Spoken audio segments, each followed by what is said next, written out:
Rise and shine, it's Entspresso time. Good morning, it's Carmichael, and I am not a morning person. But if you stay consistent on having a great morning routine that inspires you, it will change your life. So let's start your day off right together. Grab your coffee, know that I believe in you. And in honor of our friend Grant Cardone, star of the upcoming Undercover Billionaire Season 2, get ready for a shot of Entspresso from our vaults from Grant Cardone.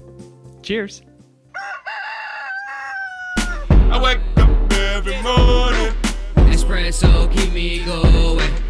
I wake up every morning. Hey, a lot of people talking about showing up. Some people denigrating on my showing up rule. It is, ladies and gentlemen, not 80% of success, regardless of what anyone tells you. It is probably more like 99.9% of success. And anybody that says otherwise is just trying to get some attention unnecessarily, because I already love all you guys. Check it out. Like, if you don't show up, you have no chance of anything happening. And once you show up, physically show up, then you got a chance of the rest of you showing up and you being freaking unbelievable superstar. But if you don't show up for the audition, the sales call, the speaking gig, whatever it is, you don't show up for work, man, nothing. If you don't show up and buy that lottery ticket, you can't win it. Then you got to get a little lucky. Then you got to persist. Then you got to do all the other things you got to do. But first, you got to show up. People don't show up for one of three reasons. Number one is you're afraid. You're afraid of rejection, you're afraid of failure, you're afraid of it not working out, and so you just don't show up. Number two is you're not consistent. You show up some days, but you don't show up other days because you don't have the routines and habits in place to make you show up consistently every single day. And number three is you don't want to. You don't want to show up because you don't actually enjoy the thing that you're about to do. You would rather procrastinate on it because you don't love it, and showing up is more painful than just sitting around. So my goal today with this video is to help you bust through these so that you can show up for life and have the impact that you want to have. So I think the fear of showing up is actually a good thing. It means that you are doing something different, something outside your comfort zone, something that is not normal, that is new, and that's good. You want to be pushing the envelope. If there was nothing that you were afraid to show up to today, tomorrow, next week, then you're not growing, you're not learning, you're not pushing against your boundaries and comfort zones.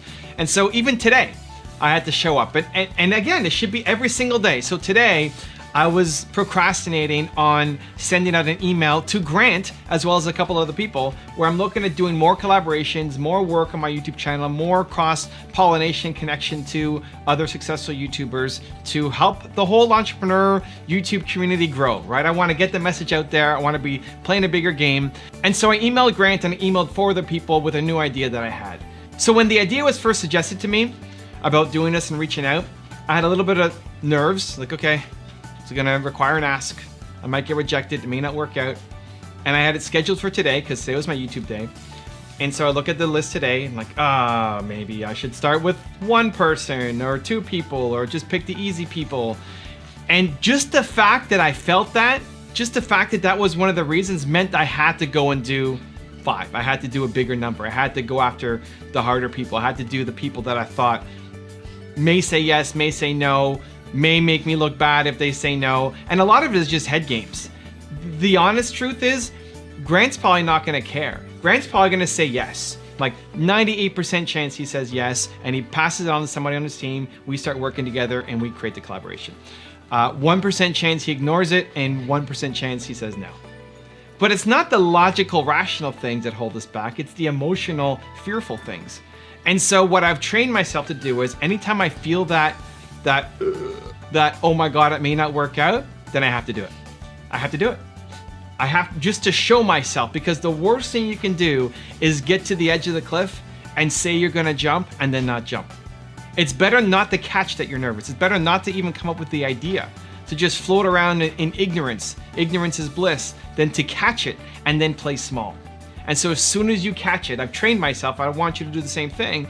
As soon as you catch it, train yourself to do it. Even if it doesn't work out, just training yourself that you don't back down when you are afraid. So I'm gonna give you a 3-step process that you can follow to help you conquer your fears, to help you show up consistently every day. Let's do it. Number one is tell yourself that you do scary things. One of the biggest reasons why people don't advance their ideas forward is because it's scary. It's scary. You're afraid. Amazing. That is now no longer an acceptable reason. You do scary things. You love scary things. You embrace scary things. You want to do scary things. This isn't just a mindset trick. It's actually true. You want to do scary things. You do. What's the opposite of scary things? The opposite of scary, if you walk through life and you're never scared of anything, it's not that you're super confident. No, it means that you're living inside your comfort zone. It means you're only doing things that have zero fear, that you have absolute certainty in because you've done it before. You're bored. You're living inside your bubble. And you need to break out because that means you're photocopying your life every single day. If there's nothing in your calendar that makes you scared, you hate your life. And so pay attention to the language, pay attention to how you talk to yourself, pay attention to when you feel afraid. And as long as it's not against your code of ethics or doing something stupid, don't go jump out of an airplane without a parachute because you're afraid, right? Most of the things you're afraid of are not life-threatening. Teach yourself that you do scary things, you love scary things, and you're not allowed to use that as an excuse anymore for not taking action. Number two is think what makes you soar. What is the thing that gets you feeling bold, alive, confident, ready to take action, wanting to show up to life? What is it? I go through 5 S's every morning as part of my morning routine. The first is sing, and then sun, and then soar, and then sweat, and then scare. The most important part is soar though. It's the thing that I do to make me come alive, that makes me want to soar. And so for me, what I do is I think about an entrepreneur that I helped yesterday, and then I pull up my phone, and then I record a message. And I share that to my YouTube stories, Instagram stories, Twitter, LinkedIn, I put it everywhere. I need to feel like the work that I do matters. Right now I'm just talking to a camera. I'm just talking into a camera right now, and later it's gonna be edited and it's gonna be thrown up on YouTube and lots of people are gonna watch the video. That's crazy. It's hard to imagine because I'm just sitting here in my office talking into a camera. And so I need to remember that the work I do has purpose, that this matters to some people. Right? That people rely on my videos every day as a part of their routine. And that helps make me soar. So I wake up just like everybody else. I'm tired. I don't know what time it is. Sometimes, even this morning I woke up, I didn't even know what day it was. Is it the weekend? I had no idea. Right? You wake up, I'm not coming out of the day saying, yeah, oh my gosh, let's go. Right? That's not how anybody wakes up. Nobody. That's not how Grant Cardone wakes up, Evan Carmichael, Tony Robbins, nobody. That's not how we wake up. The difference is the habits that you set on a daily basis to demand that success, to demand that you show up. And so what is the thing that helps make you soar? Maybe it's remembering the impact you want to have. Maybe it's sharing a message to YouTube, to Instagram, to LinkedIn. Maybe it's doing an act of service. Maybe it's meditation. Maybe it's reading. Maybe it's watching these videos. What is it that makes you feel like you want to soar? And then don't randomly hope that it happens. Demand that it's part of your morning routine. Because if you woke up and did the thing to make you soar, to make you feel bold, confident, unstoppable, and you did that every day for the next year, your life will be dramatically different. You will not recognize the person who you used to be. The challenge is you're not consistent in soaring. And so I need you to make that part of your morning routine. And then number 3 is understand what is your Michael Jordan talent? What could you be the greatest in the world at? You could be the greatest of all time at something. You are. But what is that thing? Most people are living way below their potential because they settled. You settled too early. You settled because you were pressured. You settled because you were afraid. You settled because you ran out of time, or at least you felt you did. That's not an acceptable answer anymore. You could be the greatest in the world at something. And if you're procrastinating on something, it's either because you're afraid of the thing, in which case you need to go and do it because you do scary, you do afraid, right? Back to tip number 1. Or 2, you just don't like it. You procrastinate because you don't like it. And if you continue to do work that you don't like, you're never going to be the best because you're going up against people who love it, right? If you're going up to play basketball against Michael Jordan, you better love the game as much as he does or you're going to lose. If it's just a strategy for you, you're going to lose. And so look at the thing that's in front of you. Look at the thing that you are not showing up for. It's for one of those 3 reasons. Either you're afraid to do it and therefore you must do it. Or 2, you don't have consistent habits, in which case you need to put the thing that makes you soar into your morning routine. Or 3, you just don't actually want to do it. And stop forcing yourself to do it. Go off and find the thing that you have Michael Jordan level talent at. Now I've got a really special bonus clip that I think you're going to enjoy. But before that, question of the day, I want to know, Where do you need to show up in life today? Let me know down in the comments below. And if you promise to take action after watching this video, give me a hashtag believe down in the comments as well. Well, my story is that I am a researcher, and I never thought I would have a big public career. And so I did a TED Talk that went very viral. And in the wake of that, I was kind of everywhere for a couple of months, on every CNN.com, NPR. It was everywhere, and something I wasn't used to. And the marching orders from my therapist and my husband were, do not read the comments online. So I read all the comments online. And so one morning, I woke up and there were 2 or 3 new articles out, and I started reading the comments. And they were devastating. They weren't about my work, they were about me. They were super personal. And they were the things that creative people play in their mind and then give up doing what they really want to do.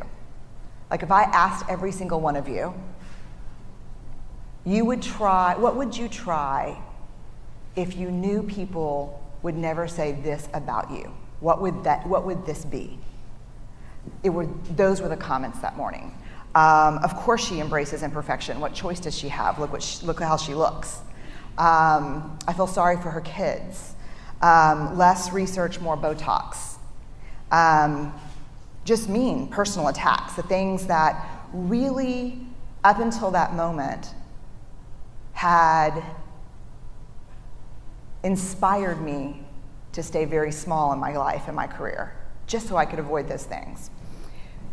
So that morning, Steve and the kids leave. I stay home. I get on the couch, and I watch 8 hours of Downton Abbey. And when it's over, I don't want to turn off Downton Abbey. Because the minute you turn off Downton Abbey, then it's like soccer practice and dinner and back to the mean people, and maybe, should I get Botox? And maybe if I stand still when I talk. So I get out my laptop and I do a search for who was president in the United States during the Downton Abbey era. Have you ever done that? Like you're numbing with TV or a movie, and so when it's over, you just like stay in that space by like learning more about the actors and what's going on. I've been doing this long enough to know that this is like, you're laughing with me, not at me. So I put it in, and Theodore Roosevelt comes up, and a quote comes up. And I read it, and this is what it says. It's a quote from a speech that he gave in the early 1900s at the Sorbonne, and a lot of people call it the Man in the Arena speech. And this is the passage that changes my life. It's not the critic who counts. It's not the man who points out how the strong man stumbles or where the doer of deeds could have done it better. The credit belongs to the person who's actually in the arena, whose face is marred with blood and sweat and dust, who, at the best, in the end, knows the triumph of high achievement, and who, at worst, if he fails daring greatly. So the moment that I read that, I closed my laptop, and this is what shifted in me. 3 huge things. First, I spent the last 12 years studying vulnerability, and that quote was everything I know about vulnerability. It is not about winning, it's not about losing, it's about showing up and being seen. The second thing, this is who I want to be. I want to create. I want to make things that didn't exist before I touched them. I want to show up and be seen in my work and in my life. And if you're going to show up and be seen, there is only one guarantee, and that is you will get your ass kicked. That is the guarantee. That's the only certainty you have. If you're going to go in the arena and spend any time in there whatsoever, especially if you've committed to creating in your life, you will get your ass kicked. So you have to decide at that moment, I think for all of us, if courage is a value that we hold, this is a consequence. You can't avoid it. The third thing, which really set me free, and I think Steve, my husband, would argue has made me somewhat dangerous, is kind of a new philosophy about criticism, which is this. If you're not in the arena also getting your ass kicked, I'm not interested in your feedback. Period. That's it. If you want to see the one-on-one I did with Grant talking all things undercover billionaire, check out the video right there next to me. I think you'll enjoy it. Continue to believe, and I'll see you there. The number one question people ask me is, what if you lost everything? What would you do? I don't have to tell anybody what I would do now. I can show them.